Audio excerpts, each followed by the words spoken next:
বিগত 1 বছর যাবত আমেরিকা বাংলাদেশের এই ব্যাটের উপরে নজর রাখতেছিল। হ্যাঁ, এইটাই স্যাটেলাইট। আসলে অমর ভাই এই স্যাটেলাইটের কথাই বলছিল। ভালো হয়ে যাও মাসুদ। আসলে অপু ভাই এবার কিন্তু এক স্যাটেলাইট নিয়ে পড়ে রইলো না, ভিন্ন ভিন্ন স্যাটেলাইট নিয়ে এবার কামব্যাক করলো। এবং ছেলেদের জন্য আমার কাছে একটা মেসেজ আছে, ছেলেরা তোমরা যদি এরকম স্যাটেলাইটের মালিক হতে চাও তো এখনই টিকটক ইনস্টল করে টিকটক করা শুরু করে দাও, কারণ টিকটক করা ছাড়া এরকম স্যাটেলাইটের মালিক হওয়া অসম্ভব। হ্যালো এভরিওয়ান, কেমন আছেন সবাই? আশা করি সবাই ভালো আছেন, আমিও ভালো আছি। তো আজকের ভিডিওর টপিকটা কি রকম হতে যাচ্ছে সেটা তো ভিডিওর প্রথমেই বুঝতে পারছেন। তো আর কথা না বাড়িয়ে ভিডিও শুরু করা যাক। ওই কাম হয়ে গেছে, আমেরিকা স্যাটেলাইট তো হ্যাক হয়ে গেছে। বিগত 1 বছর যাবত আমেরিকা বাংলাদেশের এই ব্যাটের উপরে নজর রাখতেছিল।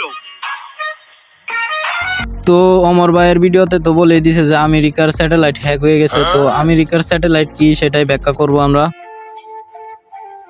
হ্যাঁ, এইটাই স্যাটেলাইট। আসলে অমর ভাই এই স্যাটেলাইটের কথাই বলছিল। আসলে অপু ভাই এই স্যাটেলাইট নিয়ে খুব হাসি খুশি ছিল। হঠাৎ এক কালবৈশাখী ঝড় এসে উড়িয়ে নিয়ে গেল, কিন্তু তাতে অপু ভাই হেরে যাননি, আবার কামব্যাক করলো। ভালো হয়ে যাও মাসুদ। আসলে অপু ভাই এবার কিন্তু এক স্যাটেলাইট নিয়ে পড়ে রইলো না, ভিন্ন ভিন্ন স্যাটেলাইট নিয়ে এবার কামব্যাক করলো।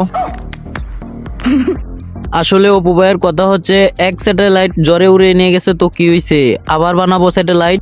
আসসালামু আলাইকুম বড় ভাই। তো এই বলে ভিন্ন ভিন্ন স্যাটেলাইট নিয়ে অপু ভাই কামব্যাক করে।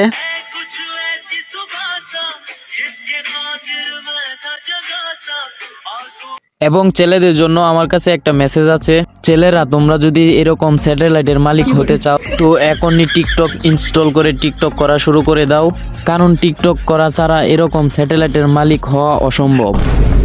তো স্যাটেলাইটের গবেষণা এই পর্যন্তই। যদি ভিডিওটা ভালো লেগে থাকে তাহলে ভিডিওতে একটা লাইক দিয়ে চ্যানেলটা সাবস্ক্রাইব করে রাখবেন। ধন্যবাদ।